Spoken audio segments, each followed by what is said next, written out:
The stars had been disappearing for 3 minutes before anyone noticed. Ambassador Ryla of the Sethani Collective was mid-sentence, arguing about trade routes with a Volani delegate, when her aide rushed into the Senate chamber. The young Sethani scales had turned pure white with fear. That color meant only one thing. Something had gone terribly wrong. A ship, the aide whispered. Unknown origin. It just appeared at the edge of the neutral zone. Ryla excused herself and hurried to the observation deck.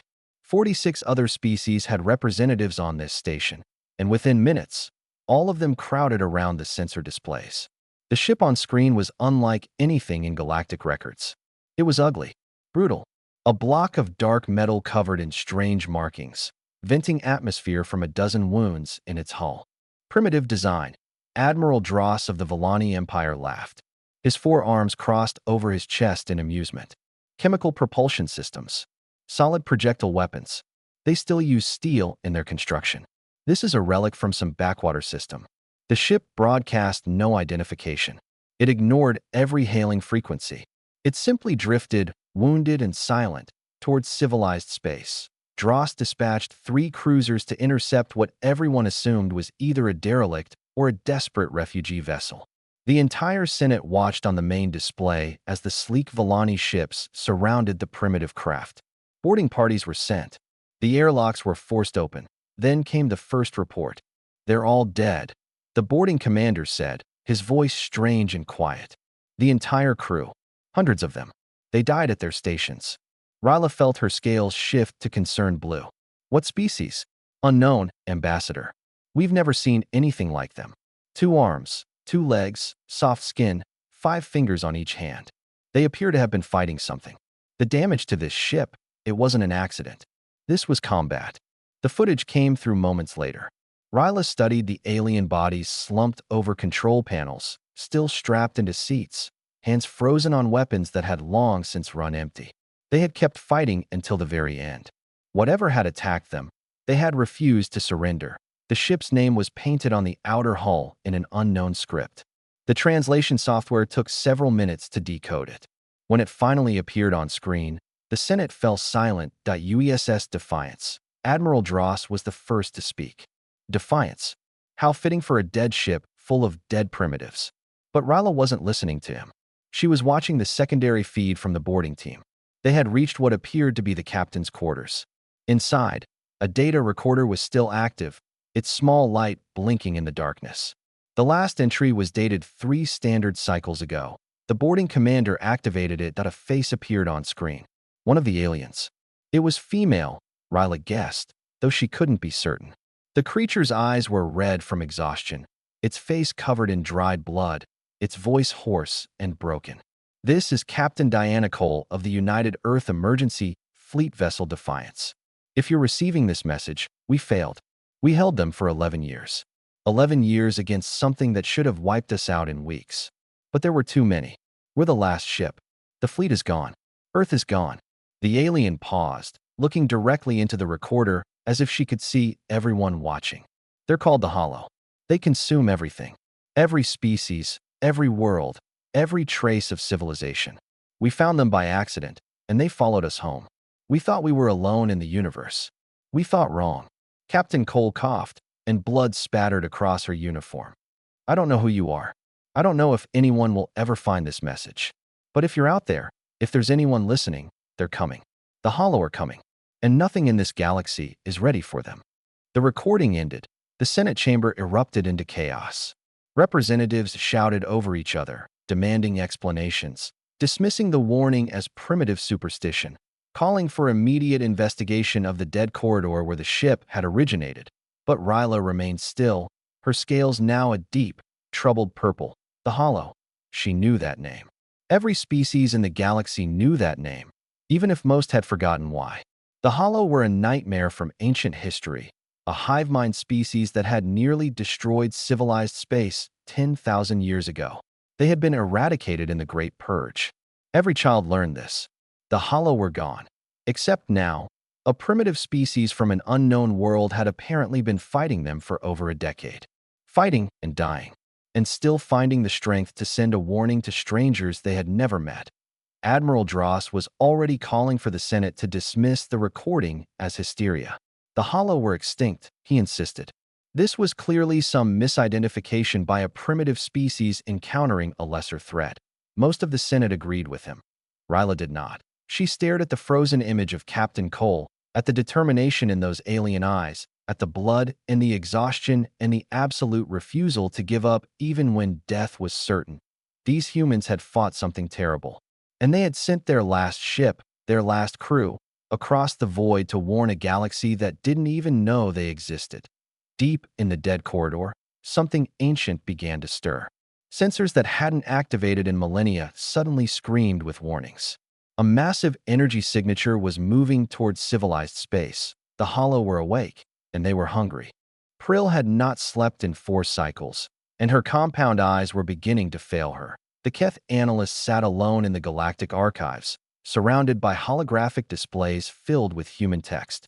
The language was frustratingly simple. No layered meanings, no chemical markers, no telepathic components. Just sounds and symbols arranged in patterns. Yet somehow, this primitive communication system carried more emotional weight than anything Prill had ever translated. The Defiance's databanks contained everything. Mission logs, personal messages, combat recordings. And slowly, piece by piece, Prill assembled the story of humanity's warpoint 11 years ago. A human colony ship named the Pioneer had ventured into a region of space the Galactic Senate called the Dead Corridor. This zone had been quarantined for 10,000 years after a survey team vanished without explanation. The humans, having no knowledge of galactic law or history, flew straight in. They found a world covered in organic structures, living architecture that pulsed and breathed. At first, they thought it was abandoned. Then the structures opened, and the Hollow emerged. Prill watched the footage with growing horror. The Hollow were exactly as the ancient text described. They did not simply kill. They absorbed. Every victim became part of the collective, their knowledge and biomass integrated into the swarm. The Pioneer's crew was consumed in hours. But not before they sent a distress signal home. Earth's response was immediate and absolute. Within 6 months, humanity had built a war fleet from nothing. Prill studied the specifications with disbelief. The humans had no energy shields, no plasma weapons, no faster-than-light communication. They crossed the void in ships held together by welded steel and desperate hope, armed with weapons that used chemical explosions to launch metal projectiles. It should have been a massacre. Instead, the humans fought the Hollow to a standstill. Prill found the answer in the combat logs. The Hollow adapted to energy weapons within seconds. Their organic hulls would reconfigure to absorb plasma fire, render laser systems useless, and neutralize particle beams. But physical impacts were different. Kinetic force could not be adapted away. A bullet was a bullet. An explosion was an explosion. And humans, it seemed, had perfected the art of making things explode. The war lasted 11 years. Humanity lost billions. Their homeworld fell in the 3rd year. But the survivors kept fighting from stations and colonies and ships, refusing to accept defeat even when defeat was the only logical outcome. How? Prill whispered to herself. How did they survive? The answer came from a personal log, recorded by a human soldier in his final moments. They took everything from us. Our home, our families, our future. But they couldn't take our anger. And as long as one of us is still breathing, we'll keep fighting. Because that's what humans do. We don't know when to quit. Prill presented her findings to the Galactic Senate the next morning. Admiral Dross dismissed them immediately. The Hollow are extinct, he declared. This primitive species encountered some lesser hive mind and panicked. Their war is not our concern. With respect, Admiral, Prill replied. The combat footage clearly shows Hollow biology. The absorption process, the adaptive responses, the swarm coordination. This is not a lesser species. Then it is a remnant. A small pocket that survived the Great Purge. Hardly a galactic threat. Ambassador Ryla rose from her seat. Her scales were the deep red of controlled anger. The humans held this remnant for 11 years. With technology we would consider prehistoric. Does that not concern you? Dross's 4 arms spread in a gesture of dismissal. It tells me they are violent and desperate, not qualities we should admire. It tells me they are survivors, Ryla countered. It tells me that when faced with extinction, they did not surrender. They sent their last ship across the galaxy to warn strangers they had never met. That is not desperation, Admiral. That is courage. The Senate voted to take no action. The dead corridor would remain quarantined. The Defiance would be studied. But no fleet would be mobilized, no warnings issued to border colonies. The Hollow were ancient history, and ancient history could not hurt them. Prill returned to her lab in defeat. She continued translating human records, learning their language, understanding their culture. They were contradictory creatures, capable of terrible violence and profound compassion. They wrote poetry about love while building weapons of mass destruction. They feared death but ran toward it to save others. She did not understand them. But she was beginning to respect them. 3 weeks after the Senate's decision, long-range sensors detected movement in the dead corridor. The signature was massive, larger than anything recorded in galactic history. Thousands of vessels moving in perfect coordination, blotting out stars as they passed. The Hollow had finished with humanity's territory. Now they wanted more. Prill watched the sensor data and felt something she had never experienced before: genuine fear. The galaxy had ignored the warning. They had dismissed a species that had fought extinction for over a decade as primitives unworthy of attention. Now extinction was coming for them all, and somewhere in the void, perhaps other human ships were still fighting, still surviving, still refusing to die. Prill hoped they were, because the galaxy was going to need them. Jessa had never seen stars disappear before. The young Sethani dock worker was eating her evening meal on the observation deck of Station Meridian when she noticed it. A patch of sky that had held a dozen distant suns was now pure black. Then another patch went dark. And another. Something was blocking the light. Something vast. The alarms began screaming 30 seconds later. Station Meridian was a trading hub at the edge of civilized space. It housed 50,000 residents from a dozen species. It had defensive systems, shields, and a small security fleet. The administrators had always believed this was enough. They were wrong. The Hollow arrived like a tide of shadow. Thousands of organic vessels poured from the darkness, their surfaces glistening with absorbed biomass from 100 consumed worlds. The station's plasma cannons fired. The shields activated. For a moment, hope existed. Then the Hollow adapted. Within seconds, the plasma fire was being absorbed harmlessly into their hulls. The shields flickered and died as the Hollow found their frequency. The security fleet lasted 4 minutes before being overwhelmed and consumed. Jessa ran. Everyone ran. But there was nowhere to go. She found herself in a cargo bay with 40 other survivors. They sealed the doors and listened to the screams echoing through the station. The Hollow were not just killing. They were harvesting. Through the thin walls, Jessa could hear voices begging, crying, then suddenly stopping as absorption completed. The cargo bay doors began to melt. Organic tendrils pushed through the weakening metal. Jessa grabbed a loading tool and prepared to die fighting, though she knew it was useless. Then space itself seemed to crack open. A ship dropped out of hyperspace directly above Station Meridian. It was huge, dark, and covered in weapons that Jessa did not recognize. The design was familiar from the news reports, the same brutal efficiency as the Defiance. But where that ship had been wounded and dying, this one was very much alive. The vessel broadcast on all frequencies. The voice was calm and cold.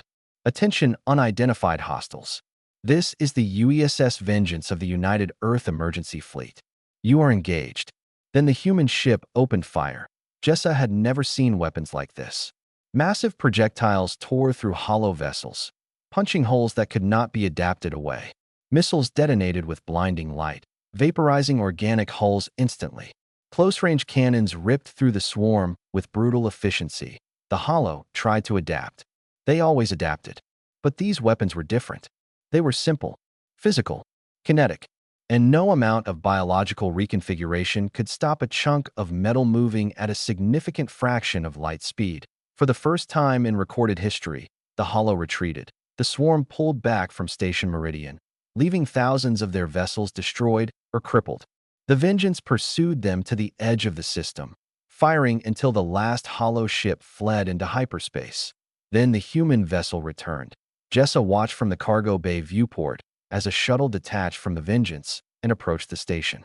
She should have been afraid. These were the same species whose dead ship had appeared weeks ago. The primitives everyone had dismissed. But Jessa was not afraid. She was awed. The shuttle docked. Airlock cycled. And then humans walked on a station meridian for the first time. They were smaller than Jessa had expected. Shorter than most galactic species, with soft skin and no natural weapons. But they moved with absolute confidence, their weapons raised, their eyes scanning for threats. They wore heavy armor and carried rifles that hummed with contained power. The leader removed her helmet. She was female, with short dark hair and scars crossing her face. Her eyes were tired but hard. She looked at the gathered survivors with something like curiosity. "I'm Captain Diana Cole of the USS Vengeance," she said. "Is anyone in charge here?" Jessa found herself stepping forward. She was not in charge, but no one else was moving. "The administrators are dead." The council was in the first section breached. Captain Cole nodded as if this was expected. "How many survivors?" "I do not know. Perhaps a few thousand." The Hollow took most of the population. The human's expression flickered with something that might have been grief. "We know. We've seen it before." She paused, looking around at the aliens staring at her. "We didn't know there were other species out here. We thought we were alone." "You came anyway," Jessa said. "You came to fight. We came to warn you." The Defiance was supposed to make contact, but when it never reported back, we assumed the worst. Cole's jaw tightened. "We've been fighting these things for 11 years. We know what they do. We couldn't just let it happen to someone else." One of the human soldiers spoke quietly. "Captain, we're detecting multiple hollow signatures at the system's edge. They're regrouping." Cole nodded. "Then we need to move fast." She turned back to Jessa. "I need to speak with whoever runs this galaxy. We have intelligence on the Hollow, weapons that work against them, and a fleet that's been at war longer than most of your species have known this threat exists. You want to help us?" The human captain smiled, but there was no warmth in it. "We want allies. Because what's coming next is going to be worse than anything you can imagine. And humanity learned a long time ago that we can't survive alone." Jessa believed her. After what she had witnessed, she would believe anything this strange, violent, compassionate species told her. The galaxy's doom had arrived. But so had its salvation. Silence had weight. Captain Diana Cole stood in the center of the Galactic Senate chamber, surrounded by representatives of 47 species. Every eye, every sensor, every form of perception was focused on her. The human was tiny compared to most of the beings present. She had no claws, no armor plates, no venomous glands. By galactic standards, she was physically unremarkable, yet no one in that chamber could look away. "You want to know what happened to Earth?" Cole said. Her voice carried easily in the acoustic-perfect space. "I'll show you." She activated the holographic display behind her. The first image was beautiful. A blue and green world spinning peacefully in the void. Oceans, continents, clouds. A planet teeming with life. This was our home. 8 billion humans. 10,000 years of civilization. We were just beginning to explore space when we found them. The image changed. A colony ship drifting toward a strange, organic world. The Pioneer was our first deep space vessel. Crew of 400. They thought they had found alien ruins. They were wrong. Footage played. The organic structures opening. Creatures pouring out. The crew screaming as they were absorbed. The Hollow followed the Pioneer's signal back to Earth. They arrived 6 months later. Our militaries tried to stop them with everything we had. New footage. Cities burning. Armies being overwhelmed. People running through streets as shadows descended from the sky. Our energy weapons didn't work. Our missiles barely slowed them down. In 3 months, we lost 4 billion people. Half our population. Gone. Admiral Dross shifted uncomfortably in his seat, but said nothing. "We should have surrendered," Cole continued. "Any logical species would have. The math was impossible. We couldn't win. Everyone knew we couldn't win." She paused, and something cold entered her eyes. We didn't care. The holographic display showed something new. Factories producing weapons. Ships being built in orbit. Humans training, fighting, dying, and training more. We went back to basics. The Hollow adapt to sophisticated technology. They can't adapt to a bullet. Can't adapt to a blade. Can't adapt to a human being willing to die just to hurt them. Combat footage played. Humans in crude armor charging hollow swarms. Ships ramming enemy vessels. Soldiers fighting hand-to-hand in corridors of organic horror. We lost Earth in year 3. Burned it ourselves rather than let them have it. The survivors scattered to stations and colonies. We kept fighting. Cole's voice remained steady, but her hands had tightened into fists. 11 years. We fought them for 11 years. We lost 90% of our population. Every family lost someone. Every child grew up knowing war. And still, we kept fighting. The display showed a tactical map. Human territory shrinking, then stabilizing, then slowly expanding. We started winning. Not because we had better technology, because we refused to stop.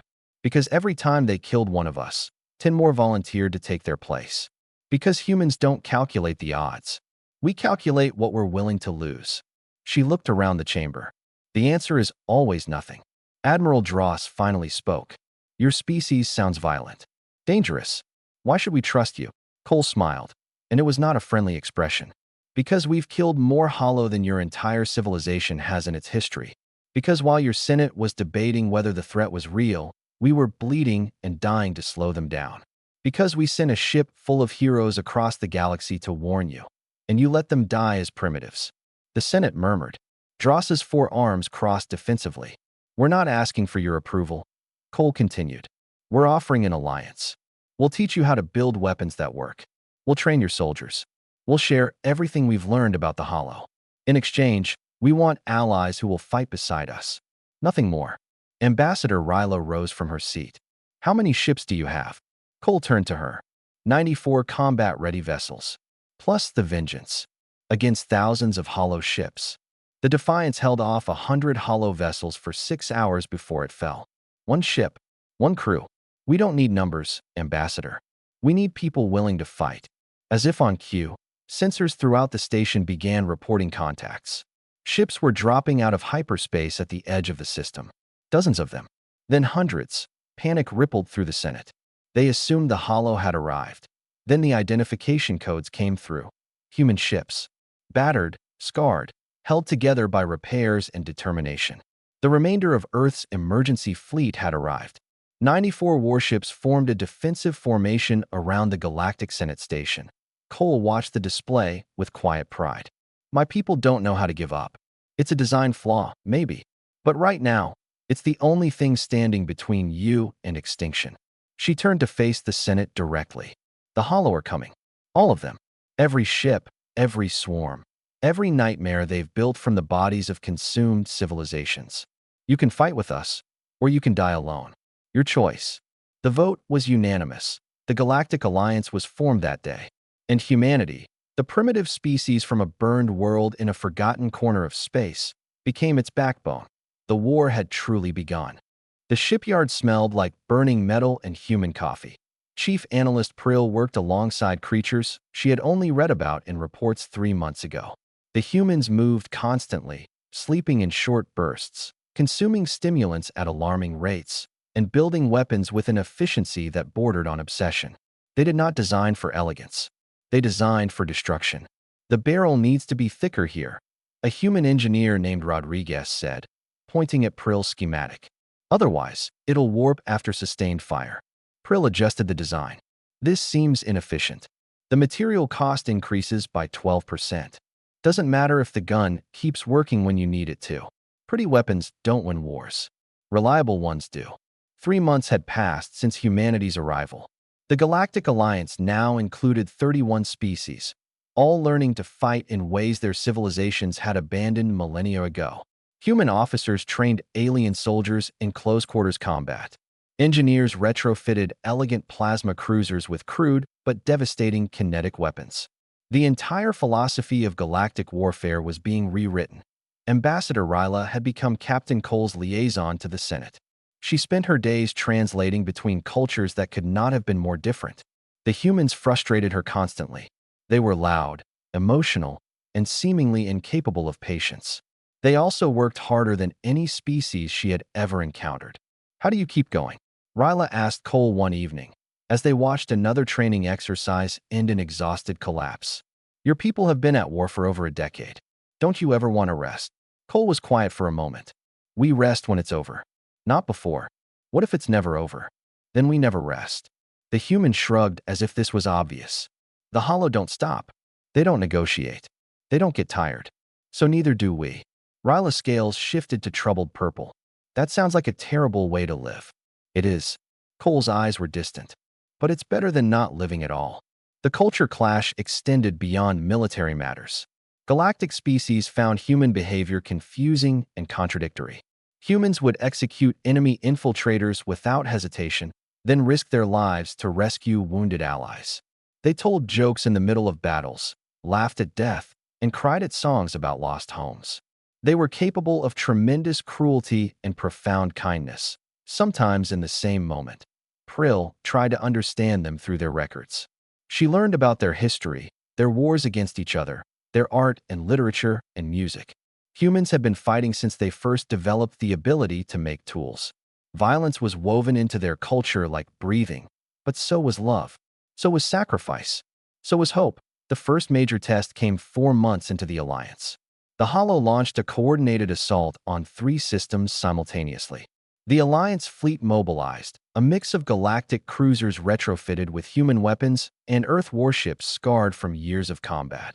Prill watched the Battle of the 3 Suns from a command station, her compound eyes tracking thousands of individual engagements. The humans fought like nothing she had ever seen. They used asteroids as weapons, accelerating them into hollow formations with devastating effect. When ships were too damaged to fight, they rammed them into enemy vessels rather than retreat. Marines in powered armor boarded hollow craft and fought them from within. "They're insane," Admiral Dross muttered, watching a human destroyer detonate its own reactor core to take out a hollow command ship. "Absolutely insane." "They're winning," Ryla replied quietly. The Alliance lost 32 ships that day. Thousands dead. But the Hollow lost over 200 vessels, and their assault was broken. By any galactic standard, it was a disaster. The humans called it a victory. Captain Cole attended the memorial service for the fallen. She read names aloud, human and alien alike, her voice steady until the very end. When she finished, she looked at the assembled survivors with eyes that held something Prill had never seen before: hope. "They didn't die for nothing," Cole said. "They died so the rest of us could keep fighting. Honor them by making their sacrifice worth something." Prill began to understand. Humans were not primitive because they lacked ability. They were primitive because they refused to forget what worked. Their ancestors had survived ice ages, predators, disease, and each other. Evolution had made them stubborn beyond reason. And that stubbornness had become their greatest weapon. Long-range sensors detected the main Hollow fleet 3 weeks later. Every ship they had, every swarm, every queen, every nightmare accumulated over millions of years of consumption.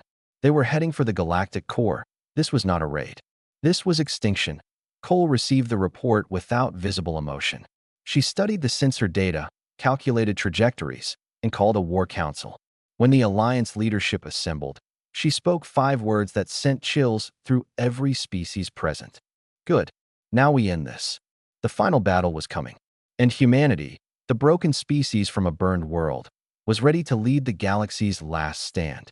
Jessa checked her rifle for the 12th time. The weapon was human-designed, a magnetic accelerator that fired metal slugs at velocities that made plasma look gentle. 6 months ago, she had been a dock worker. Now she sat in a drop pod with 11 other soldiers, waiting to board a Hollow Queen ship and kill everything inside. The human next to her, a young man named Davis, was cracking jokes. "What do you call a Hollow that walks into a bar?" A bad setup for a worse punchline. Nobody laughed, but somehow, the terrible humor helped. That was the human way. Laugh at death. Mock the darkness. Fight anyway. Outside the pod's viewport, the final battle had begun. The Hollow fleet filled space like a living shadow. Thousands of vessels, millions of absorbed minds, the accumulated hunger of cosmic eons. They had consumed civilizations across the galaxy for longer than most species had existed. They had never been stopped. Today, that would change. The Alliance fleet engaged at maximum range. Human kinetic weapons tore through the first wave of Hollow ships. Retrofitted galactic cruisers added their fire, plasma, and projectiles, working together in ways neither technology could achieve alone. The void became a storm of light and metal and dying ships. Captain Cole commanded from the bridge of the Vengeance. Her ship dove into the heart of the Hollow formation, targeting the primary queen ship that coordinated the swarm. If they could destroy it, the Hollow would lose cohesion. Thousands of individual vessels instead of one directed intelligence. All batteries. Continuous fire, Cole ordered. Don't stop until we're through, or we're dead. The Vengeance was hit again and again. Hull breaches sealed. Systems failed and were bypassed. Crew members died at their stations and were replaced by the next in line. The ship kept fighting. Jess's drop pod launched when the Vengeance reached boarding range. The descent was violent, metal screaming as organic defenses tried to tear them apart. Then impact, and the pod's doors blew open into nightmare. The interior of a Hollow Queen ship was a landscape of living tissue and absorbed victims. Faces pressed against walls, mouths frozen in silent screams, bodies half-merged with organic structures. The Hollow did not just kill. They kept their victims aware, trapped forever in a collective consciousness. "Contact front," Davis shouted, and then the fighting began. Jessa fired until her rifle overheated, switched to sidearm, kept firing. The humans beside her moved with practiced efficiency, covering each other, advancing step by bloody step. They had done this before, many times. They knew exactly how to kill Hollow soldiers in close quarters. Ambassador Ryla coordinated the fleet from the Senate station, watching species that had been rivals for millennia fight as one. Sedhani ships covered Volani cruisers. Keth pilots flew wing with human squadrons. The galaxy, united for the first time in history, threw everything it had against the darkness that IT was not enough. The Hollow adapted, as they always did. Not to the weapons, but to the tactics. They learned alliance patterns, anticipated movements, began to overwhelm isolated squadrons. The battle was turning. Then Cole made her decision. "All hands, this is the captain. Prepare for ramming speed." The Vengeance accelerated directly into the Queen ship, weapons still firing.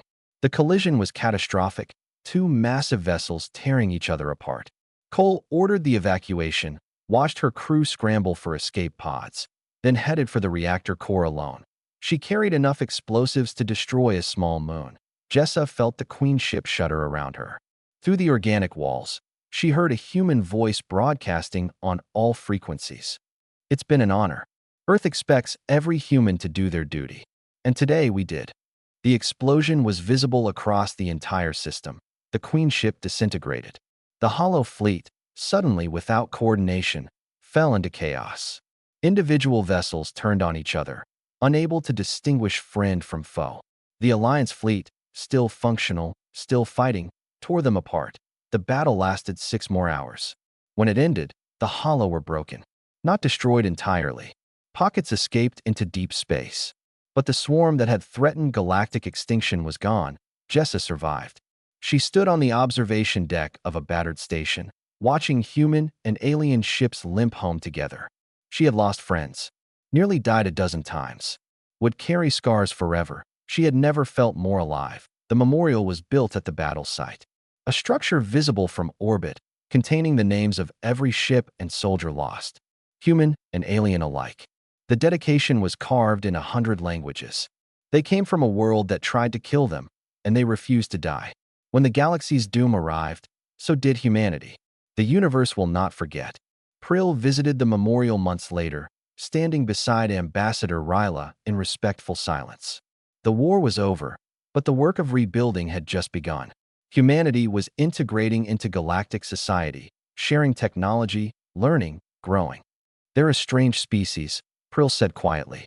"Violent, compassionate, contradictory. They're survivors," Ryla replied. "They always have been." On a distant colony world, a young human girl looked up at the stars and asked her mother what was out there. The mother smiled. "Friends. And if anything ever threatens them, we'll be there." The galaxy had feared its doom. What it got instead was humanity, broken and stubborn and absolutely unwilling to let anything they loved die without a fight. The universe would never be the same, and that was probably for the best.